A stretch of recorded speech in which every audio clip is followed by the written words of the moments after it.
Hello, folks. It's Lindsey Huddleston. I am back. I had some technical difficulties, but I think we are good to go. You can hear my voice, and in a moment, you're going to see my face. Let's see. Here I am. Hey, got to give it that old college try. I had to stay committed to what I was doing. Yeah, the system had an issue, but I appreciate you guys who may have been on earlier. And I just want to continue uh, talking about the NIL and the evolution of college hoops. This great resource that just came out by Open Doors, a great resource that you can check out. It's a free resource. You can download it. I even downloaded it while I was on Instagram. And it gives some great information. It talks about the numbers, which is the screen you saw for a while, but I'm going to move from that with the question, how can everyone benefit from the NIL era? Let me cut to the chase. There's one page called roster construction. And I think this is so beneficial for people to see because, in all fairness, how can really people be that, you know, deep dive educated on NIL? I'm too good today, but I'll do what I can. I made a commitment over the last several years, but I think this information is helpful. So why do I want to talk to you guys about this one page, page 6, called roster management? Because I think that's a good way for you to see where the money is being spent in NIL. Now, in no way is this for you to target people who may be getting these dollars, but right here, what you see on here is roster construction, the GM era of college basketball. Basketball's small roster size has accelerated its transition into a professional style team building model. Now, I know a lot of people have issue with that when they see that. I do understand. Um, then I really can get how people have issue with that. But I say this is the time that we are right now, and I'm trying to give people information that can give them insight on how to move forward. The report goes on to say any analyst can tell you the base has a lot to do, and with comes a leadership boy. Misses can now be $1 million mistakes. Insert the role of the GM. That's where we are right now. I know this makes many of you want to, I dare say spit when you hear that, but this is where we are. So this first column, you see NIL earnings by playing time. So you see the starters, and then you see 15 to 20% less than starters, for the rotational players, and 30 to 50% less than the starters are the bench players. So you can see where the bulk of the money is going to, but that makes sense. The starters get all the money. Then it also talks about in high major basketball, freshmen and senior stars earn roughly 4 to 7 times more than sophomores, but that's just the reality of being at a high major. A high major is going to include more dollars to come. Also, it says in general for men's hoops, teams spending over $5 million. Yes, I said it, $5 million. Every additional $1 million is spent nets a 0.72 more wins per season. So the argument can be made: can you buy wins? But I like what somebody said on social media. They said, you may not be able to buy wins, but the NIL is the cost you pay for your brand. But the part I really want to get into is down in the middle of the page. It says average NIL budget by conference.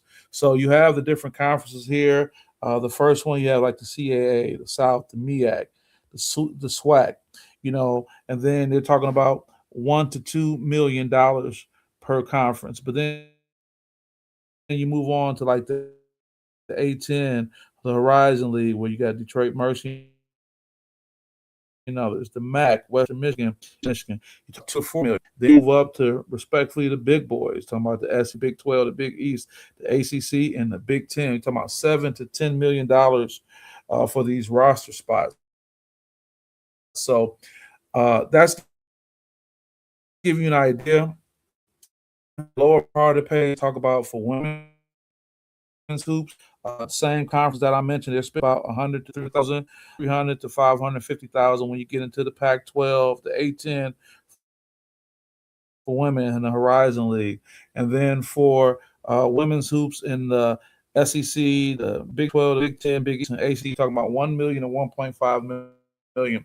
So the reason why I want to bring this up, because it's not to tell you who's making money for the sake of people, like for lack of a better term, attacking them and going after them. But it's also just letting you know that there are different spaces where there are different amounts of money that if things are targeted the right way, certain people can benefit. For example, if you are, let's say, for example, a young lady in the 18, and there's about of 1,500,000 spent on a roster, that's giving you an idea of the type of money they can have access to, and more importantly, what they can do with that money, how that money can be used in a way. That's why in this advertisement, when I was promoting this, I talked about, hey, financial literacy and financial managers coming on board. So everybody is not saying era, and I think that's important to understand. There's nothing wrong with that. Now, I think the reality is that people need to realize where they fall, maximize their opportunity and what's taking place and what's going on.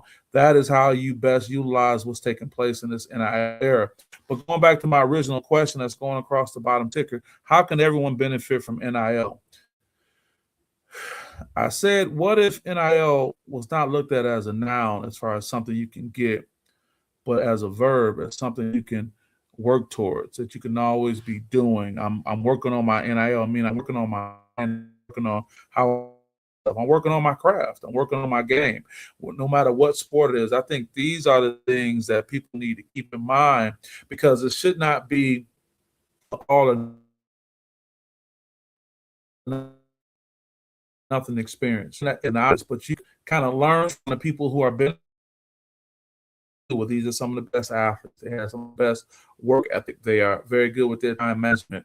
They're academically sound. So all these things we can do can be another transition for us moving forward. When I say us, I refer to student athletes and people who are stakeholders in the lives of student athletes. What are we encouraging them to do? It should not be you're only a success if you have a huge NIL. That doesn't have to be the case. That's going to be few and far between. We recognize that also. However, if you're getting an opportunity to play a sport at the next level where there is an NIL opportunity, the same principle should apply for you as a student athlete. I got to work hard. I got to be committed. I got to focus. I have to be strategic, because it doesn't mean just leaving is it. I talk to people all the time, particularly who have student athletes that are going to different schools, and it may be for more money, it may not be. There are different reasons why, and I don't want it to be misconstrued that I'm only talking about the money. I'll be welcome to have anyone chimed in. I reached out to a few people, and I know we got a few weeks to talk about this topic, and it may come it may change a little bit as we go, but the reality is that we're in this new era, and if we take on an approach that everybody can benefit in some way, not necessarily monetarily, but by the actions and how they go about conducting their business, they should be able to benefit and find success. I do want to go back to the ladies. Shout out to the ladies. In my book, I talk about, what's really taking place in women's sports and how in this NIL era, there's been a huge push for women going forward. So let's go back to page 4 of this report.